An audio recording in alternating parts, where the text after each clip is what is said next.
தற்போது விஜய் முதல் முறையாக மக்களிடையே பேசவிருக்கிறார் திருச்சியில். இதற்காக அங்கு ஏராளமான தொண்டர்கள் குவிந்திருக்கக்கூடிய காட்சிகளை நாம் பார்த்து வருகிறோம்.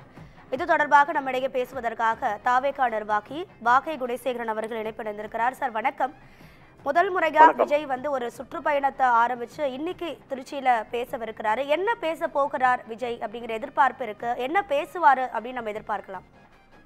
ஒரு கழக தொண்டாரா ஒரு கழக தோழரா நான் எதிர்பார்க்கறது என்னன்னா, உங்க விஜய் நான் வர்றேன் அப்படிங்கிற ஒரு டைட்டிலோட இங்க தமிழக மக்கள் கடன் சுமையிலையும் நிர்வாக சீர்கேட்டிலையும் ஊழல் கரப்ஷன்லையும் இங்க ஆளும் கரப்ஷன் கபடதாரிகளான திமுக வேணும் ஆட்சியின் அவலங்களை மக்கள்கிட்ட பறைசாற்றணும், மக்கள்கிட்ட ஒரு விழிப்புணர்வை ஏற்படுத்தணும், இளைஞர்கள்ட்டையும் இளம் யுவதிகள்ட்டையும் ஒரு அரசியல் விழிப்புணர்வை ஏற்படுத்தணும்.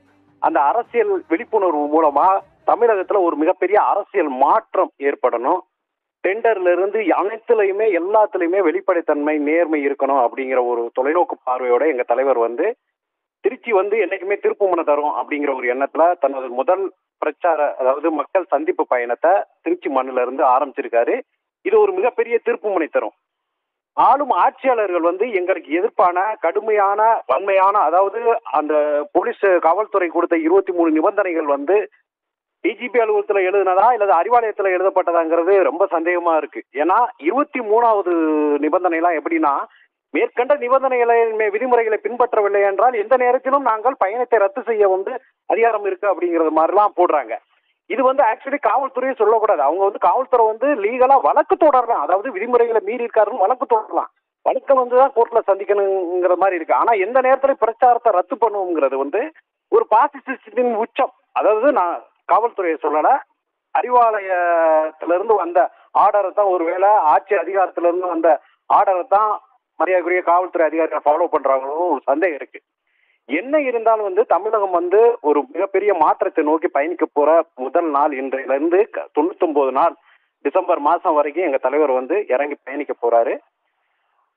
திருச்சியில எங்க கோட்டைன்னு சொல்றவங்களுக்கு இன்னைக்கு வேட்டு வச்சு அந்த கோட்டையை தளபதி கோட்டையை மாத்தி ஒரு பெரிய புரட்சி புயல், ஒரு அரசியல் புயல் தலைவர் ஒரு அரசியல் அறிக்கை, அரசியல் அன்னைக்கு திருச்சியில நடக்கிற மணல் கொள்ள, ஆட்சி அதிகார துஷ்பிரயோகம், இதை எல்லாத்தையும் கிஞ்சித்தும் அஞ்சாமல் தலைவர் மக்கள் பக்கம் நின்று உங்க விஜய் நான் வர்றேன் அப்படின்னு சொல்லிருங்கிற தலைப்புல மக்களோட மக்களா, தொண்டர்களோட தொண்டர்களா, தொழிலாளிகளோட தொழிலாளிகளா எங்க தலைவர் நின்று பேசுவாரு. அதுல எந்த மாற்றமும் கிடையாது.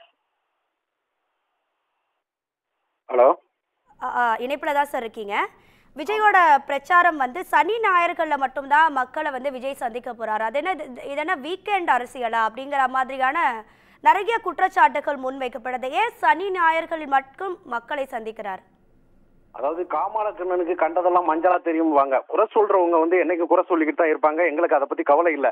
எங்க தலைவர் தெளிவான திட்டமிடலோட, தீர்க்கமான சிந்தனையோட, ஒரு பக்கா ஸ்ட்ராட்டஜியோட இதை உள்ள இறங்குறாரு.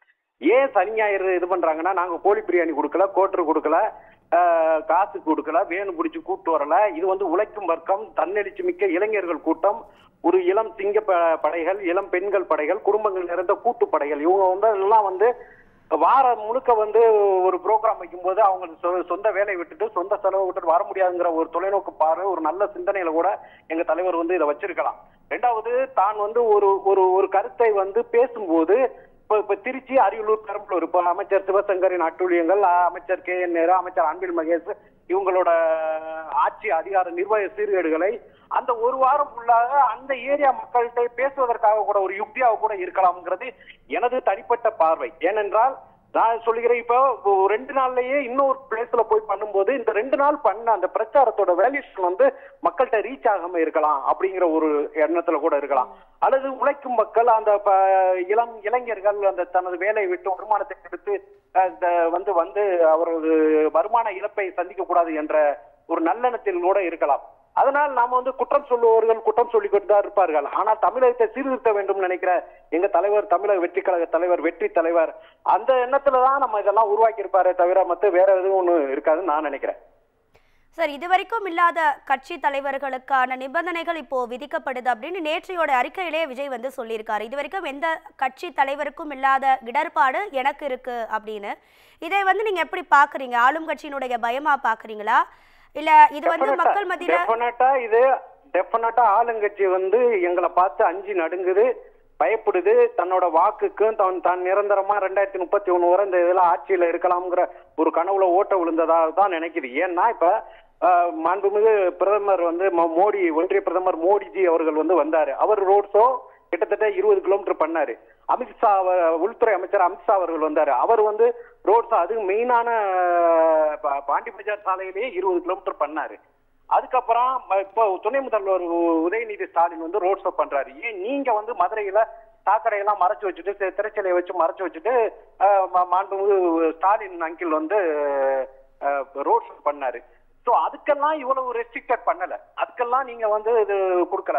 அவ்வளவு ஏன் உங்களோட தீவிர எதிர்கட்சி பாஜகன்னு சொல்லிட்டு கள்ள கூட்டணி வச்சிருக்கிற அண்ணாமலை வந்து என் மக்கள் என் பயணம் அப்படிங்கிற ஒரு யாத்திரை நடத்தினாரு. அதுக்கு எந்த ரெஸ்ட்ரிக்டட் இல்ல.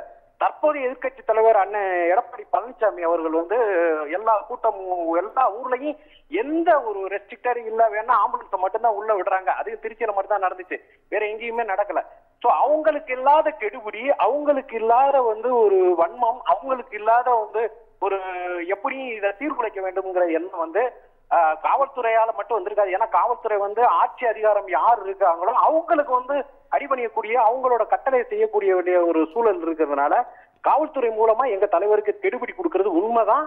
ஆனால் என்ன ஒண்ணுன்னா, எங்க தலைவர் ஆட்சிக்கு வந்த பின்னாடி இப்ப உதயநிதி ஐயா மாண்புமிகு துணை முதல்வர் உதயநிதி ஸ்டாலின் வந்து நாகப்பட்டினத்துல எங்க ஒரு மீட்டிங்ல எதிர்கட்சியா இருக்கும்போது இன்னும் ஒரு 6 மாசத்துல நாங்க ஆட்சிக்கு வந்துருவோம், அதுக்கு முன்னாடி இந்த டிஐஜி என்ன பாடுபடுறாருன்னு பாருங்க அப்படின்லாம் ஒரு கூட்டத்துல பேசினாரு. அவங்க எதிர்கட்சியா திமுக எதிர்கட்சியா இருக்கும்போது எங்க தலைவர் அப்படிலாம் பண்ண மாட்டாரு.